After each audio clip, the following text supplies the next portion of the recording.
Estamos aquí en un sitio muy interesante de la Casa de la Cultura de Calarcá.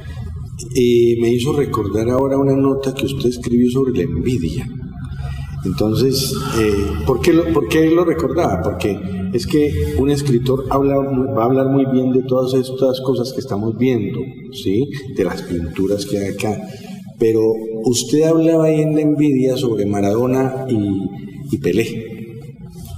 Pues hombre, y la envidia que tenemos todos y que sentimos todos. Sí, claro, yo decía ahí que no hay nadie más generoso que un pintor cuando tiene que hablar de un escultor, o un escultor cuando tiene que referirse a un músico, o un músico cuando tiene que hablar de un novelista. Claro. Tenemos una espléndida generosidad para reconocer los méritos de quien hace un trabajo distinto al de nosotros. Me parece que la prueba máxima de generosidad de una persona es reconocer, primero, al de su mismo oficio y segundo, al contemporáneo. Porque es muy fácil decirle maestro a Balzac, ¿sí?, que hizo su obra hace 200 años, y es más complicado decirle maestro al que tiene la edad nuestra y convive con nosotros, comparte espacio y tiempo con nosotros. La nota se refería un poco a eso. La coyuntura para publicarla fue una declaración destemplada de Maradona contra Pelé en respuesta a una declaración destemplada de Pelé contra Maradona. Sí. Entonces empecé a pensar en lo mezquino que es el ser humano a veces, ¿no? Partí de la situación Pelé-Maradona, pero la llevé a un plano más general. Sí, claro, y generoso. ¿Usted estudió en Barranquilla o en Cartagena? No, yo estudié en Barranquilla mi carrera. El bachillerato lo hice en un pueblo que se llama Arenal. Se llama San Estanislao realmente, pero le dicen Arenal porque hay mucha arena ahí en ese pueblo, ¿no? Ya. Es un pueblo, el pueblo... Ahí se crió. Ahí me crié, sí. ¿Y ahí jugó fútbol o algún deporte practicó? Bueno, nada. Yo jugué fútbol, pero no fui realmente sobresaliente. Era lo que llaman acá en el interior del país un palomero profesional. ¿Por eso nunca fue el Junior? No, cuando la pelota me pasaba 30 centímetros, yo corría, pero si ya se alejaba 2 metros... ¿Y se muere por el Junior? Me gusta el Junior, sí. Bueno, su primer trabajo... Álvaro Cepeda Zamudio decía que uno puede cambiar de profesión, de mujer, de religión, de partido político, pero no de equipo. Su primer trabajo en el Universal. A usted lo enviaron a hacer una crónica sobre una reina o sobre un reinado, el reinado de Cartagena, ¿no fue? Sí, me pidieron hacer... Y tiene una anécdota muy interesante. Sí, claro. En realidad yo estaba como tratando de ganarme el trabajo, no me habían asegurado que me iba a quedar en el periódico. Y me pusieron la prueba de entrevistar a una reina de belleza. Me tocó la señorita Atlántico, cuyo nombre es la señorita Atlántico del año 85. Se llama Karen Whiteman Corredor. Era una de esas barranquilleras que no conocen su ciudad porque fueron llevadas a Miami desde pequeñitas, ¿no? Yo fui allá y, como he contado muchas veces, me pareció que ella, rehén de su belleza, porque le tocó comerse una insípida ensalada de brócoli con repollo para cuidar el cuerpo, mientras yo comía sancocho, desabrochadamente un sancocho con toda la opulencia del Caribe, ¿no? Lleno de viandas, de grasa, toda la lujuria del Caribe vertida en un plato, ¿no? Entonces yo en ese momento llegué a la conclusión de que la belleza de ella era una cárcel. Alberto, usted ha ganado muchos premios a nivel nacional, a nivel internacional, pero usted sigue siendo tan sencillo como esa búsqueda de crónicas que hace usted constantemente. En La Eterna Parranda hay 27 crónicas. ¿Cuál es la que más le gusta de esas?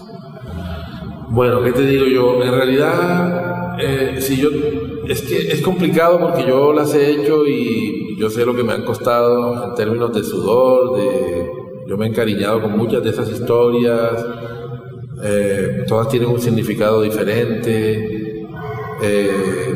Yo no quisiera renunciar a ninguna de esas historias. Todas son muy interesantes y muy agradables. Me definen.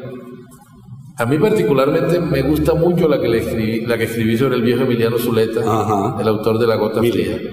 En parte porque fue como la primera historia ¿qué te digo? La historia que marca el tono con el que yo escribo hoy en día. La historia con la que di un salto cualitativo hacia lo que soy hoy, de pronto, es la historia del viejo Emiliano Zuleta. Y por eso es una historia que quiero mucho. Es una historia que marca una ruptura entre lo que yo fui antes y lo que soy ahora. La historia del viejo Emiliano. Hay otras también muy simpáticas, la de los enanitos, la del equipo de fútbol del Valle. Sí, un equipo de fútbol gay. Sí.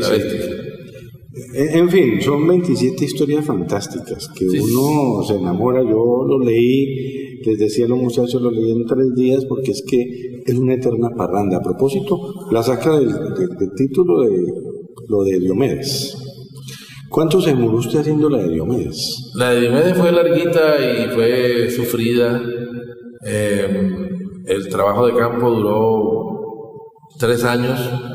Lógicamente no fueron 3 años dedicados exclusivamente a eso, pero a lo largo de 3 años estuve con interrupciones o con momentos en que hice otras cosas, pero a lo largo de 3 años estuve tras las huellas de Diomedes Díaz, y la escritura me ocupó por ahí unos 4 meses más o menos. ¿Qué le digo? Es un trabajo arduo, ¿no? Si hay algo que yo destaco de este libro, es que es ambicioso en su pretensión de retratar el país, lo que somos.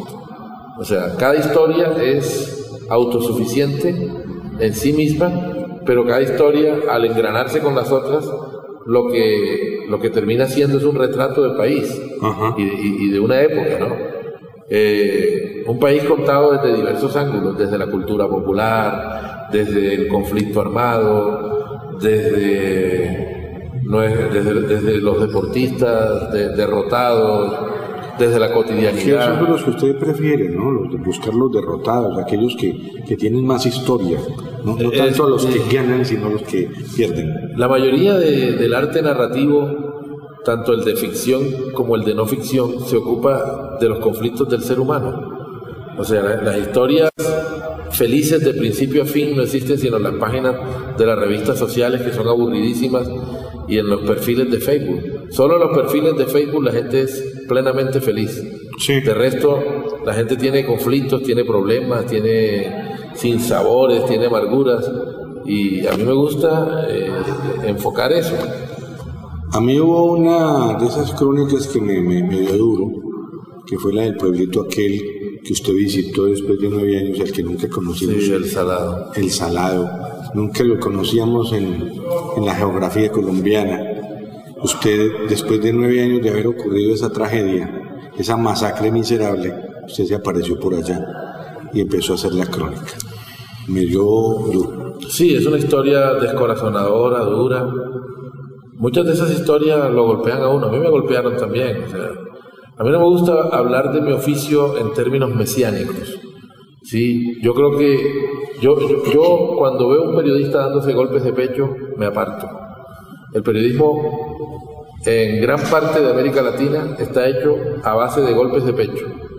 La voz del pueblo, la voz del pueblo, la voz de los que no tienen voz. Todo el mundo anda dándose un golpe de pecho. Y yo siempre digo, dime cuántos golpes de pecho te das y de qué te ufanas, y te diré de qué te sientes culpable.